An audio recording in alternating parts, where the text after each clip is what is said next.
everyone, and welcome back to another episode of the Reading Party podcast with Megan and Lexie.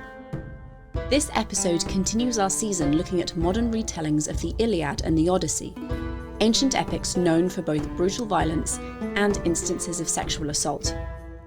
This episode is not suitable for under 18s. We hope you have your favourite beverage and snack ready to go, because we've got our teas and are ready to start spilling the tea on our latest ancient story.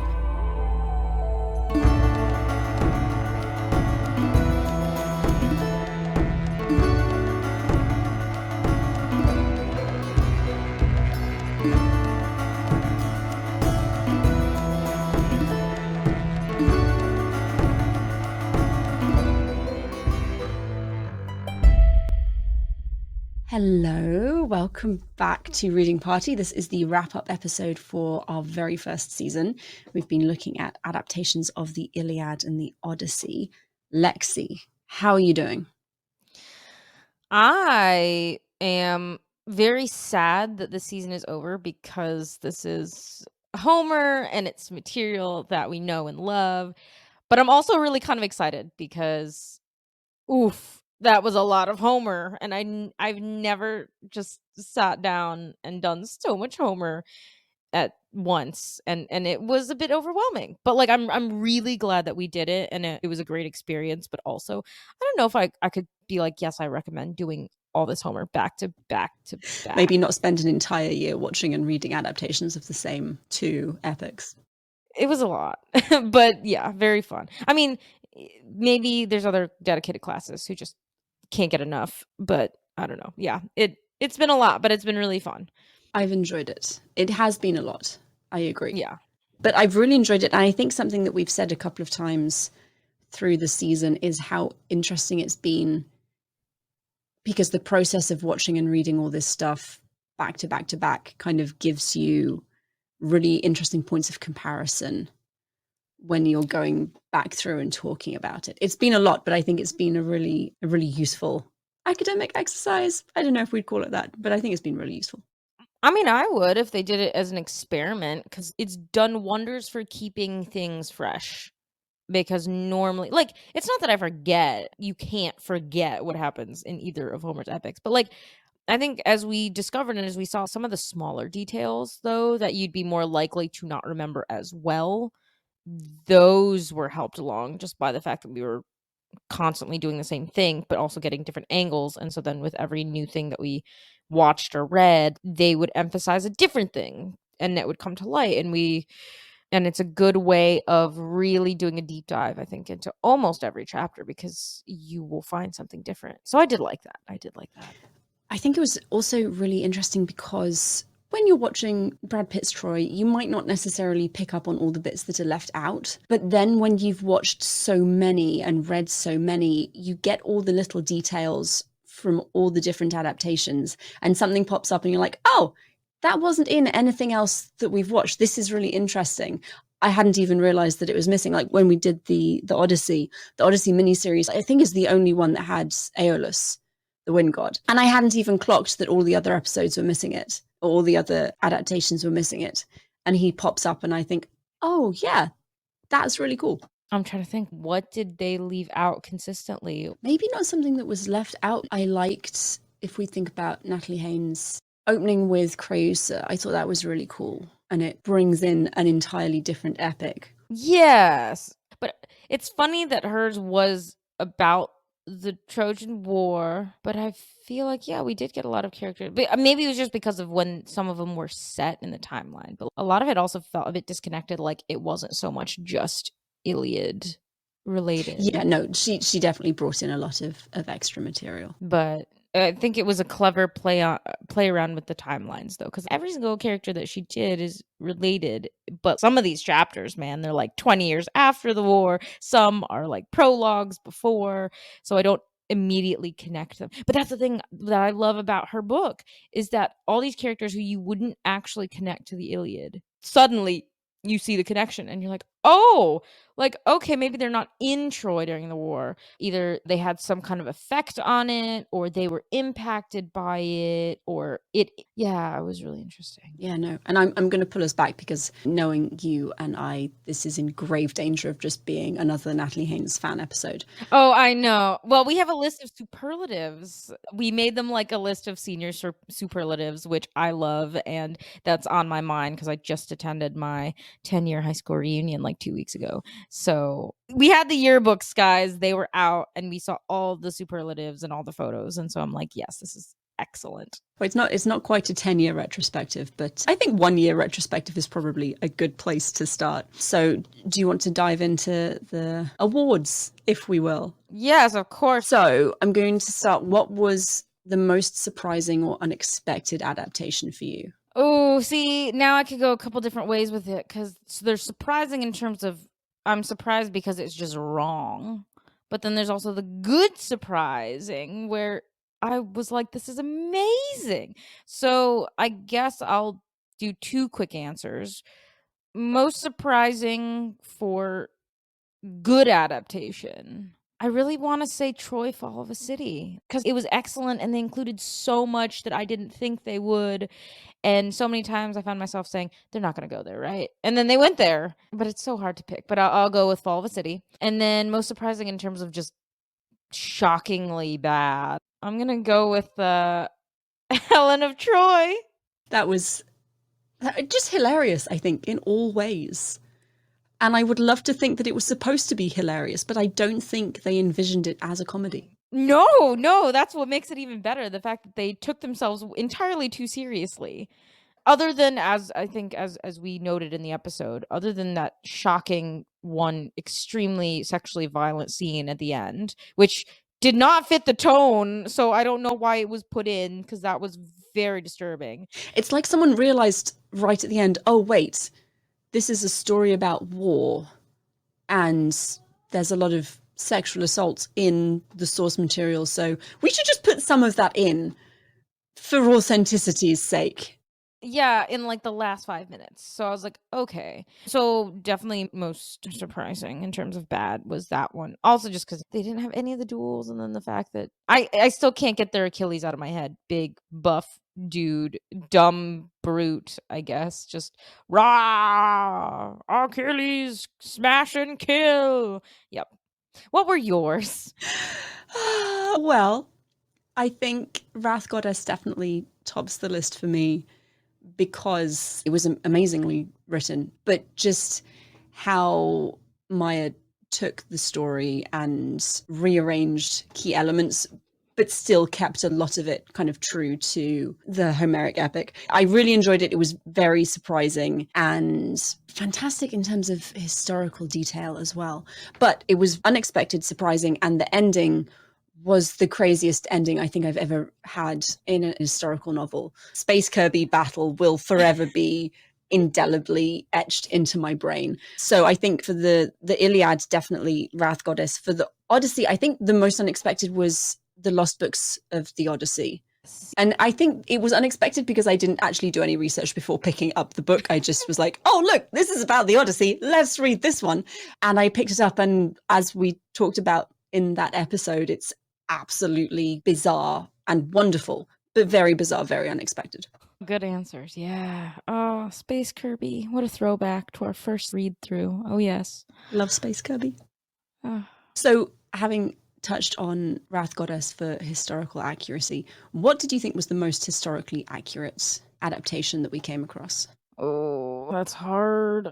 I think, this one has got to go to a book because books are always going to be a little better about accuracy than film because you don't have to cater to a modern audience and make money off of the budget. So I'm just going to go with Thousand Ships because Natalie Haynes, not only is she a fantastic writer and comedian and like all this other amazing stuff, broadcaster, but she is a classicist. And we've talked to her. I know her.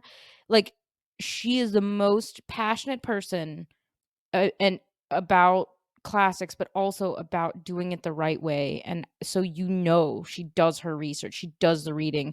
Like, so much blood, sweat, and tears goes into her writing. So even if it's like a fun fictional narrative, she's done a shit ton of research about Greek mythology or the characters, and so it's so well written and it's so well done. So I've got to say 1,000 ships for me. I think I'm probably with you there. Yeah. Tied with Wrath Goddess, because we do have an Egyptian princess writing cuneiform in Wrath Goddess, which Yeah. I'm sorry. I love Natalie. The book is incredible, but you really can't, for an Assyriologist, you cannot top that. I know. I was not. I was gonna say it's gonna come down to the whole Assyriology thing, right? You Really gotta is. give love to cuneiform when you can find it. So I think I know what the answer is to this next question, but maybe I will be surprised. If you had to pick one or two that you will never watch or read again, just know, what would you be going with? Oh no. Okay, it's tied between two because I honestly just cannot pick. It's tied between Troy, the Odyssey. Another accidental comedy, I think. Yeah, I had no idea what was happening. But actually also the Odyssey they called it a mini series, but it was basically a movie, right? Because it was like 3 hours on YouTube. The Odyssey mini series from 97. I really didn't like that for multiple reasons, but dear gods, no. But I hated both, but I guess if I had to pick one, yeah, it'd be Troy the Odyssey. What about you? So I'm also going with Troy the Odyssey. It was bizarre and comical, but not funny enough to really, like, Helen of Troy. I will watch that again, possibly while drunk, probably with a classicist. Like you and I should have a viewing party at some point if we're ever in the same state. Just have a Yes. drink and watch it. Mhm. But Troy the Odyssey was not good enough. It wasn't funny enough. So yeah, not that one. But also Odysseus' Voyage to the Underworld. That's what I thought you were gonna say. It was so, and it approaches Helen of Troy in terms of so bad it's good, but it's just so bizarre and frustrating, and I still can't get over Odysseus leaping out of this pit of blood. Like, very badly done pit of blood, if we're honest. It just is. It's just not good. It's not good. I mean, not to mention the appalling actress that you hated who played. Oh my god. And the bizarre Christian overtones that still make zero sense to me. Like, and vampires. What just, oh my gosh. But you have to rewatch it for Christos. What, Christos was the best part. Christos was good. I don't know why Jesus was there at all. I don't know why there's a hellfire cross. I don't know why Homer is writing about well, not even vampire bats, why he's writing about vampires. There are just so many unanswered questions there. And at least with Helen of Troy, it's overacted, it's bad and cheesy, but there's some really good little, like, moments, and it's kind of introduced me to the fact that Helen of Troy actually does get abducted by Theseus at some point. I had no idea. That was really cool and interesting and very, again, unexpected, coming from just having read the Odyssey. Yes, but Voyage to the Underworld is just, it was just confusing. Yeah, And I mean, I still don't know why Persephone was like trapped on an island and the other gods wanted her to stay. We don't know why she was cast out. I mean, apart from taking over the world, but it just seems so, yeah. Is this like an archangel thing, like another biblical thing, like cast out of heaven, or the fallen angel biblical thing? It felt kind of like that. Yeah, just a lot of very weird pseudo-Christian mythology overlay. Yeah, it was strange. And book-wise, I actually really enjoyed all of them. I think it will be a while before I reread Silence of the Girls and Women of Troy, just for, like, emotional reasons.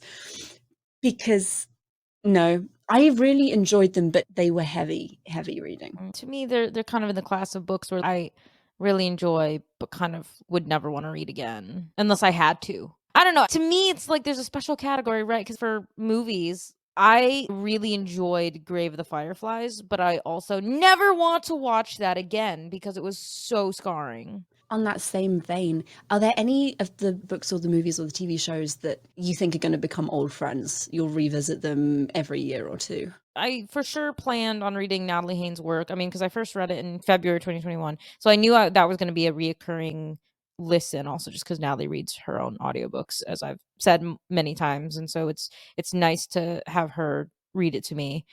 Um, but of the new stuff, maybe I wanna say Troy Fall of a City, but it's so long and it's so heavy that actually I don't think I want. I mean, I guess just for, like, levity's sake, I'd want something lighter in tone, but also all the lighter ones I feel like were the terrible ones. It's quite hard, I feel, to take the Iliad and the Odyssey and make light-hearted viewing without it being terrible. Put it this way, I really do love things about the Brad Pitt Troy. And I've watched that every couple years apart because someone's asked me to, or it's been on, or I've been doing something with classics. So I feel like I'll just keep doing that. It's fun to pull out and fun to see. Also, I think it has a lot to do with like it's a lot of my favorite actors, except for the god awful Orlando Bloom. But yeah, I don't know. It's weird because I could see myself rereading or rewatching almost everything we've done, except for the couple we mentioned. Yeah.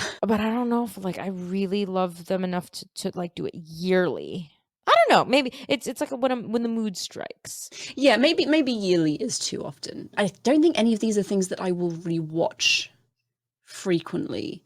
I know I'll rewatch some of them. I will go back through Troy Fall of a City. Again, it'll be a little while, but I'll definitely go back through it again.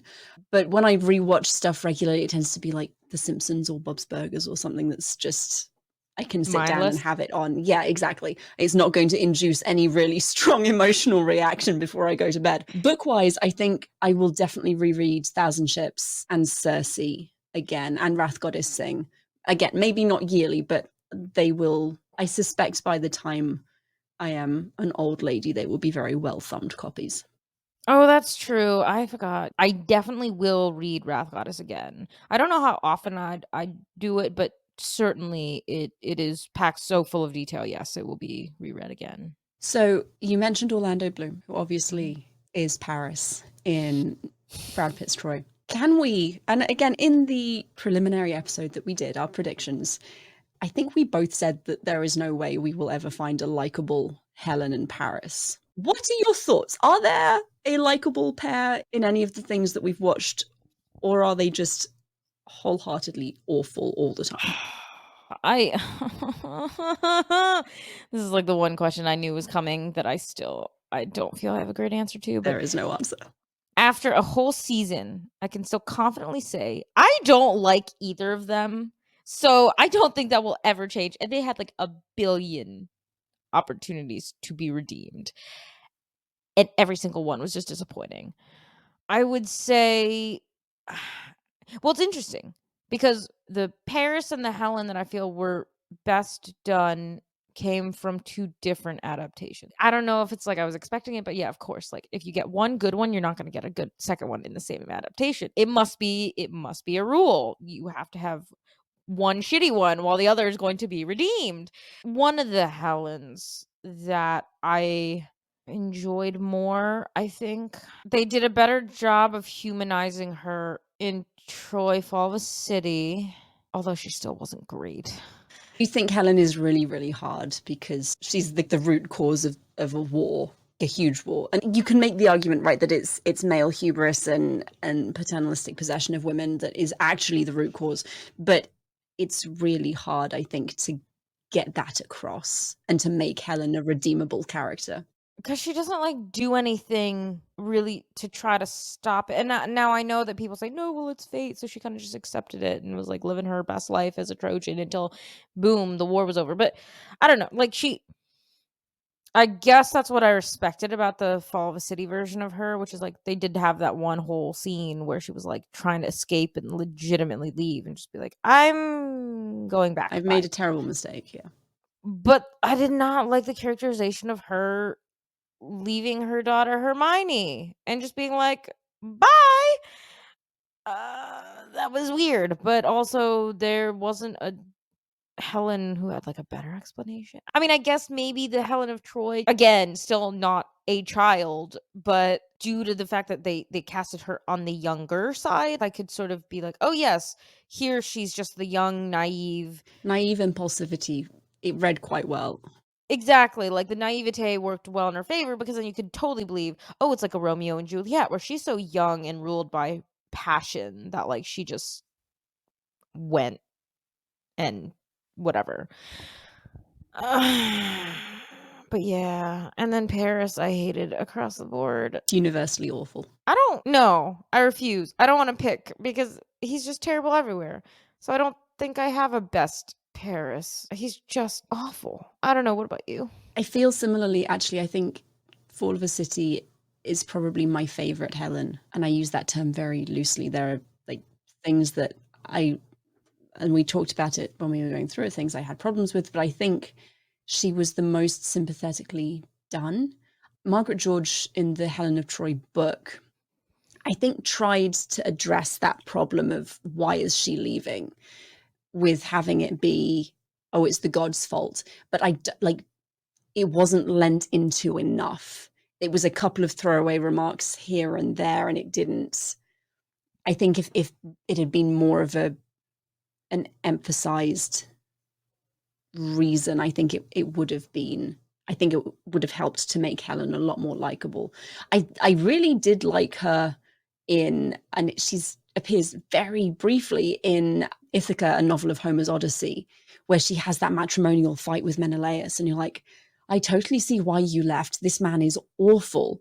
But she was so vividly drawn that even though I didn't like her character, it was a really great portrayal. So I did enjoy that. Paris, if I had to pick one, it would probably be Fall of a City, but generally speaking, I just don't find him very interesting. He feels a lot more like a plot device in a lot of these things than Helen does or than any of the other character does. And obviously in Troy Fall of a City, he's a major character. He's not just a plot device, but also he's kind of like really milky tea, mildly disappointing in all ways. Yeah, it just seems insane. I wish I could just easily pull to mind and be like, okay, out of all the shitty Parises, there's one that stands out, but there isn't though. There really isn't. No. Okay, we have 3 more questions and then we will wrap up. Who is your best or favorite Odysseus? oh, this is so hard because we've seen so many dynamic ones. And then I don't know whether to pull from the Odyssey or the Iliads. We've seen. Okay, How about you choose one from the Odyssey and one from the Iliad? okay, because he just plays such a prominent role in both. Okay, so for the Iliad version, I'm sorry, I love my Sean Bean. I love my Sean Bean. He brings such a gravitas to the role, and he's like fantastic. And I would totally watch. It's like a series just about Sean Bean as Odysseus. But I do also have to shout out to the Odysseus from Fall of a City because he was excellent, like truly excellent. He would be my favorite from the Iliad, the guy in Fall of a City. Because he's so good. He really is. He did a great job. You've got fantastic backstory there. You've got this like really cunning, wily guy who, beautifully done. Okay, so yeah, we've got our Odysseus from the Iliad. From the Odyssey, I have a soft spot for Kirk Douglas in Ulysses.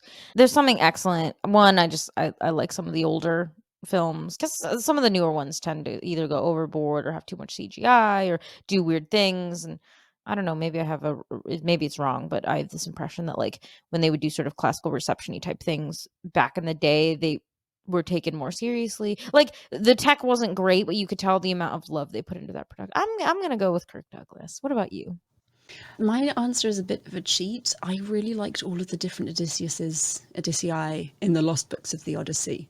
I liked having that kaleidoscopic variety of characters and in such little snapshots. I really did think that was cool. I like it because you see the different parts of the personality. Yeah, I enjoyed that. I want to do the superlative for best Achilles. Yes. Because there's so many great Achilleses. There are so many great Achilleses. I mean, there were several bad ones too, but for the good ones.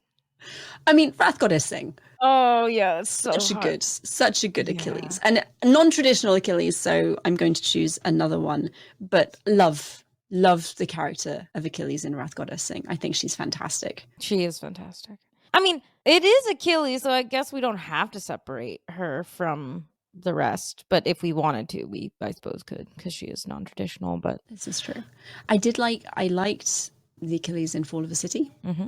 I felt like that was a good philosopher, king, warrior type character. Enjoyed that very much. And Song of Achilles, I didn't like him, but I felt like there was a really nice character development. You get this kind of sweet, maybe not kind, but not cruel boy, and you see him grow into this megalomaniac. But it's also hard because when I think of Song of Achilles, I'm like, yeah, but it's also told through a bit of rose-colored glasses because it's from Patroclus's point of view. So then you're like, yeah, I know where this goes.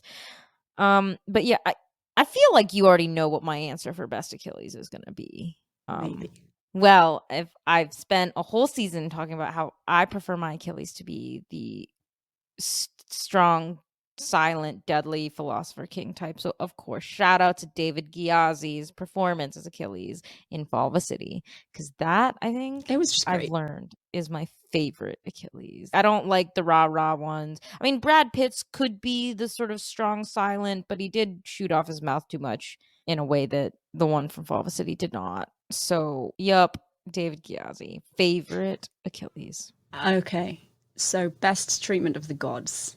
Book, movie, TV, whatever. Who do you think did it best? Oh, so hard because no one does the gods well. I'll give you two. My favorite on film is Fall of a City because they found a way to have them sort of show that they're sort of around and they're these like benevolent beings that don't really care. And you don't see a lot of them, but they're there. So you know that they're there and they're impacting it. But because you have the Zeus who's like, no, you are not allowed to interfere. You cannot do anything.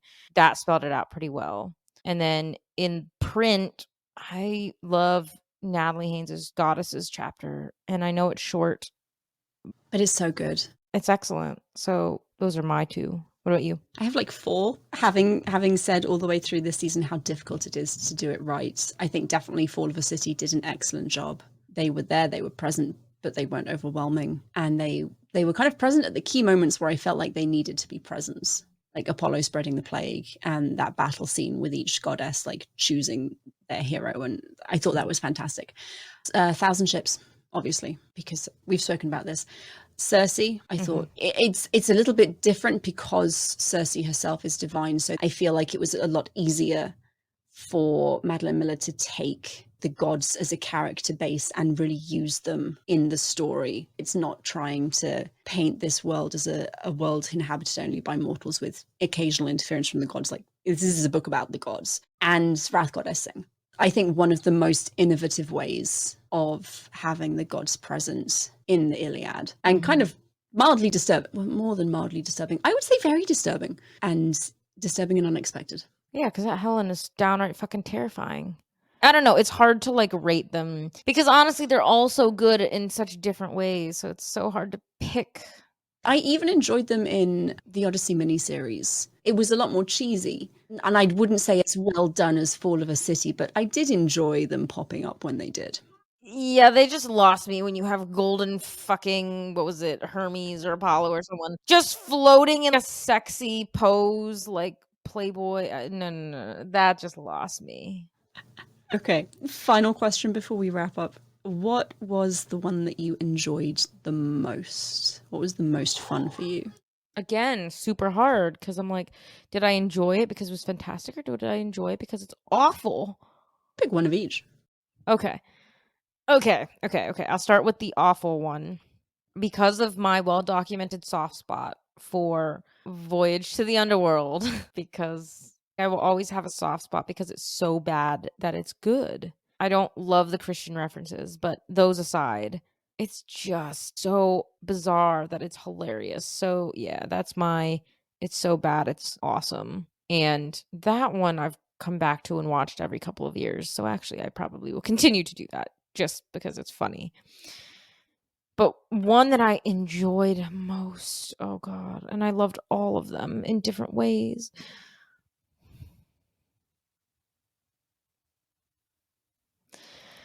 I mean, I don't want to be cliche because I feel like I've been using the same 3 adaptations again and again, but, like, you can't beat quality. So, 1,000 Ships. I mean, I think Like, there's a reason we're both gravitating to the same small selection. They're just very, very well done. because they are standouts in a very large field, but I guess if you keep coming back to it, then you know it's good. Because like, we have a lot of fantastic material. I enjoyed all the books we've read and some of the movies and TV shows, but you can't beat quality, and I think Natalie's combination of research and wit and everything she brings to it makes it a standout, because as much as I loved all the other books, yeah, I could probably re-listen to their audiobooks, but, like, none of them really stand out as, like, tomorrow, if I'm like, "Yeah, I'm gonna read something or listen to something," I would only pick her book out of the stack in my audiobook library. So, I think that's a sign of really good quality. What about you? I think my So Bad It's Good is the Helen of Troy miniseries. It's Mhm. so funny. And it's fun, and it's, I think, as lighthearted as it can be, the last like 5 minutes notwithstanding. So I think that's probably my So Bad It's Good pick. For just my straight up favorite, I think either Circe or 1,000 Ships. I really enjoyed both of them. Yeah, they're just excellent books. So hard to choose. I feel almost guilty, like, choosing. Yeah, it's like they all have qualities. So I was going to say they all have good qualities. I'm not sure that being so bad it's good is necessarily deliberately good quality. So maybe they don't all have qualities, but they all have things about them that I think are enjoyable and commendable, even if that enjoyment comes from what the hell is going on and why are these people playing dice. Helen of Troy. Yeah. Question for you. One, if you were going to try to remember our predictions, how many do you think came true or did not come true? I think there were a couple along the lines of this is how we feel about specific characters and our minds will not be changed. And I think generally that has held. Telemachus, I can't remember if it was a prediction, but I was never expecting to enjoy Telemachus. And actually, Ithaca, a novel of Homer's Odyssey, that gave me a Telemachus I could get behind. And while I don't like Helen still, there have been adaptations that have made me more sympathetic to her, maybe think a bit more deeply about her situation in a way that is less. She just kind of said fuck everything and went with this handsome stranger, and more of a maybe this woman was in a really, really awful situation and this was the only way out. Maybe she was a 16-year-old and this seemed like a good idea at the time because we've all been there.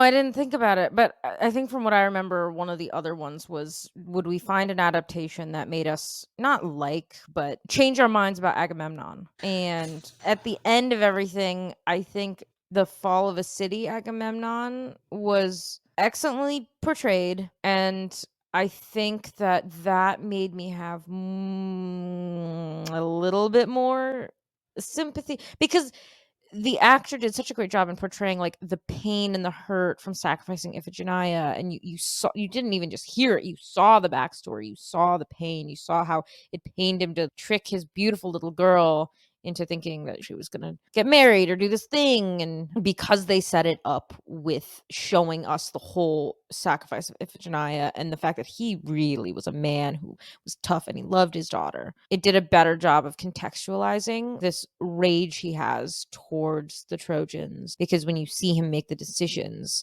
and you see him talk with Menelaus and he's like, no, they must pay.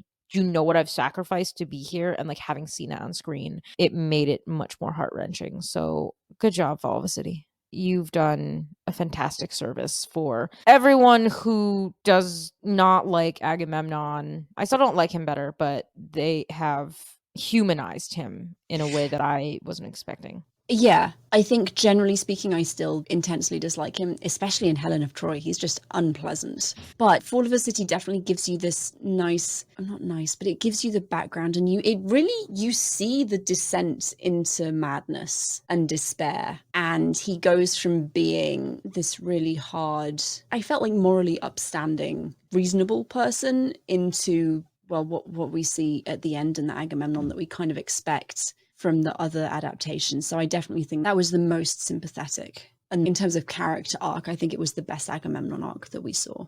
Totally agree. I think that's the end of our superlatives, and I wish I could remember more of our predictions, but I think we did a good job recapping it. Anyway, if the point that people take from this recap is that we loved going through all these, but also would not want to do again on such an intense schedule, but also read all these things, watch half the things. Some of them. I don't know. If you want to see how spectacularly bad some of these are, if you like bad films, then great. Do it. If I'm just wrapping up the season with final thoughts, this did so much to cement my pre-existing love for Homer's works, and it makes me excited for all the new possible adaptations that are coming out. I know Emily Wilson is finishing up a translation of the Iliad to go with her Odyssey translation, so that's not direct reception, but it's going to be great. And I don't know, it's gotten me like excited. And also, though, if I've learned anything, it's that I really should go back and read the original,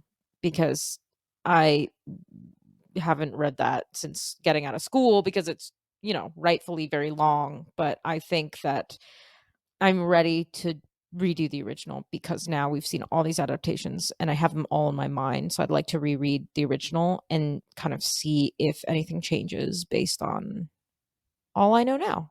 Final thoughts from you? I think when we started this, I was a bit worried that I'd get bored of Odyssey and Iliad adaptations. And that absolutely hasn't happened. I think because they're all, even using the same source material, they're also different. They're differently written, they're differently shot, they include different bits of the story, and they're reinterpreted in wildly different ways. Sometimes, I'm not mentioning any names, Odysseus, Voyage to the Underworld, in ways that are completely insane and bear no resemblance to the actual myth that they're stealing their name from. But it was still really, I keep saying the word interesting, but it's true. It's been so interesting to read them all and see the variety and the really diverse interpretations that different people have come up with. And I am honestly looking forward to finding more to read and to watch, and possibly not this year, but it's something that I will keep doing. And I think it really does give me greater appreciation for the original source material, but also for human ingenuity. Let's put it that way. There are some very, very clever, imaginative people out there, and I feel very glad to have experienced so much of their work. Yeah, same. And I'm excited for all that comes next. Although I think when we are in the same state, we should definitely hold a watch party. And I would love to see other historians' reactions. Just pick a bad adaptation, and maybe we'll put on Helen of Troy or something. Troy the Odyssey. But yeah, no, I've enjoyed it, and I'm really looking forward to season 2. So yeah, so that's a wrap for season 1. What is season 2? Season 2, we are going to the sands of Egypt. Woo woo! Hooray! And I am so excited because we do not have a release date for season 2, but I am very confident in saying that I am very excited, and I hope everyone is too, to see your reaction to River God. So I have started River God, and I have to say, the first 3 pages, I was like, oh my fucking God. I actually can't read this. The first 3 pages have ruined it for me. I am pushing through, and I'm glad to report that I'm calming down a little bit. Yes. So join us for season 2 to find out why I'm quite so irate about the first 3 pages of River God. Yes, leave him with a wonderful little teaser. I'm excited as anyone else to hear your reaction to it, because it's my favorite book of all time. So, dun dun dun. Anyway, thank you everyone for joining us. This was fun. We're going to start recording season 2 in the next couple of weeks, and it should be releasing in early 2024. So check back around January time. Keep an eye on our socials as well, because we'll put a definitive release date out as soon as we have one. And we'll see you next season. Bye! Bye! Hey, thanks for listening. Don't forget to leave us a review, and you can also follow us on social media at The Reading Party Podcast. If you'd like to leave us a book or movie suggestion, then email us at thereadingpartypod@gmail.com. See you next week.